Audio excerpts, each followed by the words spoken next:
Bienvenue dans cette première vidéo portant sur la notion de force. Waouh, on rentre directement dans le vif du sujet, avec un concept déjà très abstrait. Quoi qu'il en soit, n'oublie pas que tu peux faire une pause quand tu le souhaites et revenir en arrière afin de t'assurer d'avoir bien tout compris. Lorsque tu chopes dans un ballon, lorsque tu écrases de la plasticine, tu exerces une force sur l'objet en question. Pourtant, nous sommes bien d'accord que l'on n'a jamais vu de forme mystérieuse indiquant ceci est une force. Et oui, la force, on ne la voit pas. Tout ce que l'on arrive à voir, ce sont les effets des forces. Quand tu shottes dans un ballon, tu mets le ballon en mouvement. Quand tu écrases de la plasticine se déforme, tu vois encore une fois l'effet de la force. Ainsi, on va pouvoir définir une force comme toute cause capable de déformer ou de modifier l'état de repos ou de mouvement d'un corps. Rien que cette phrase peut donner mal aux cheveux, mais rassure-toi, toute cause signifie juste quelque chose. Relis cette phrase, ça va tout de suite mieux. Je me permets d'utiliser le terme quelque chose, car la notion de force est tellement abstraite et peut se rencontrer dans des situations tellement différentes qu'elle peut prendre différentes formes. Malgré tout, il t'est bien demandé de retenir toute cause capable de. Dans le cas de notre ballon, tu peux shotter fort ou faire une petite passe gentille. Dans le cas de la plasticine, tu peux faire un petit creux dedans pour y laisser ton empreinte, ou tu peux écraser une boule tellement fort qu'elle devient extrêmement plate. Une force peut donc être grande ou petite, on parle d'intensité de la force. Si une force peut être grande ou petite, les hommes ont cherché à la mesurer. Les physiciens des siècles passés ont alors choisi une unité particulière appelée le Newton. Le nom de cette unité a été choisi en l'honneur d'Isaac Newton, un scientifique du XVIIe siècle, dont nous reparlerons dans la vidéo sur la force pesanteur. Cette unité, le Newton, est symbolisée par la lettre N majuscule et caractérise donc l'intensité d'une force. Ainsi, on parle d'une force de 10, 50, 500 newtons, etc. On découvrira également plus tard précisément à quoi correspond un newton. Comme je te l'ai dit, une force, on ne la voit pas. Néanmoins, pour faciliter sa compréhension, les scientifiques ont imaginé une façon de représenter les forces, de les modéliser. Ils ont décidé d'utiliser un outil mathématique bien connu, le vecteur. Une force prend donc une représentation vectorielle. Bon, pour être sûr, petit rappel mathématique. Un vecteur est un segment de droite orienté. Il prend la forme d'une flèche.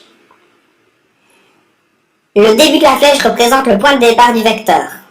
La pointe de la flèche représente le point d'arrivée. Ce vecteur peut donc être mesuré très concrètement. Ta latte n'étant pas encore graduée en newton, il faudra toujours donner une échelle, mais nous allons y arriver. Un vecteur doit porter un nom, sinon ça reste une simple flèche. Les mathématiciens et les physiciens ne se sont pas trop fatigués, ce nom est toujours une lettre majuscule avec une petite flèche au-dessus. La flèche du vecteur, tu commences à piger? Un autre avantage de ce vecteur est que l'on peut l'additionner ou le soustraire à un autre vecteur, ou encore le multiplier ou le diviser par un nombre quelconque. Nos forces, on va donc pouvoir les additionner ou les soustraire entre elles. Et ça c'est top, ça fera l'objet de la prochaine vidéo. Laissons derrière nous la définition mathématique et centrons-nous sur son impact pour représenter une force. Une force se représente donc à l'aide d'une flèche orientée, d'une longueur déterminée et à partir d'un point donné. Il va donc falloir donner 4 caractéristiques à cette force.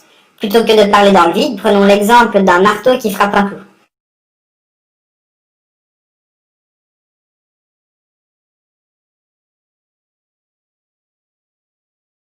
Le premier élément à déterminer est le point d'application de la force. En d'autres termes, il faut répondre à la question où la force s'applique-t-elle. Dans ce cas, elle s'applique sur le clou. Il s'agit de la victime subissant la force. À ce niveau, 2 choix se posent. Premièrement, la force s'applique très concrètement sur le clou, au point de contact où le marteau touche. Deuxième choix possible, considérer que c'est l'entièreté du clou qui subit la force et donc appliquer la force au centre de celui-ci. Sache que les 2 possibilités existent, mais pour visualiser au mieux ce qui se passe, nous allons choisir le point de contact réel. Tu peux voir également que l'on nomme le point d'application par une lettre majuscule sur le schéma, mais également dans les caractéristiques entre parenthèses. Ensuite, il convient de déterminer la droite d'action de la force, et elle peut être de 3 types: verticale, horizontale ou oblique.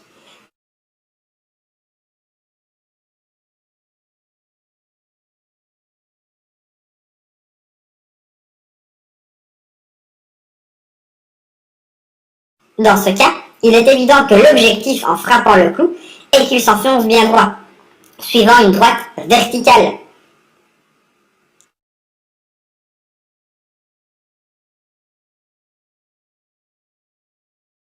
La troisième caractéristique de notre force est son sens. Nous savons qu'elle agit verticalement, mais est-ce vers le haut ou vers le bas? Le sens, dans ce cas, est bien de haut en bas pour enfoncer le clou.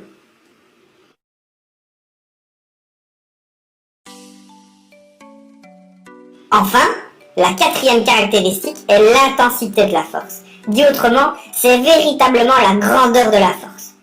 Est-ce que je frappe fort ou peu? Est-ce que mon clou va beaucoup s'enfoncer ou peu s'enfoncer? Dans ce cas, l'intensité nous est donnée dans l'énoncé. Elle a une valeur de 120 newtons. Comme je le disais tout à l'heure, ta latte n'étant pas encore graduée en newtons, il va donc falloir créer une échelle. Je te rappelle qu'une échelle revient à dire que vaut 1 cm dans l'unité choisie. Dans ce cas, vu l'espace dont je dispose, 1 cm correspondra à 2 newtons. Ainsi, par une petite règle de 3, si 2 newtons est représenté par une longueur d'1 cm, alors 120 newtons est représenté par une longueur 60 fois plus grande, 120 newtons est représenté par une longueur de 60 cm. Il ne te reste qu'à tracer ton vecteur de 60 cm avec la plus grande précision, débutant bien au point d'application et l'extrémité de la flèche pile poil à 60 cm.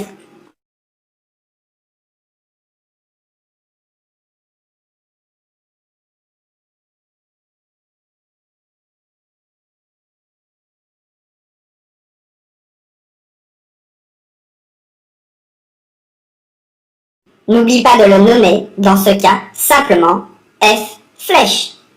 Enfin, il faut écrire correctement cela. Encore une fois, il existe plusieurs façons pour noter la grandeur de notre vecteur. Dans ce cas, on réécrit simplement le nom du vecteur égale 120 newtons. Et voilà, tu constateras quand même que dans ce nom du vecteur, nous avons enlevé la flèche au-dessus du F. Bon, de tout ce que je viens de raconter, que dois-tu retenir pour la suite? Tout d'abord, il est important que tu comprennes bien que l'on ne voit pas les forces, mais que l'on voit uniquement leurs effets.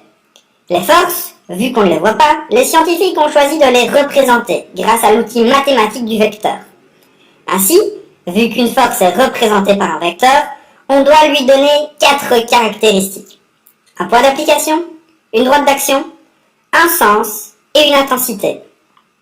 Enfin, lorsque tu représentes des forces en respectant leurs caractéristiques et pour leur donner leur intensité, tu dois toujours fournir une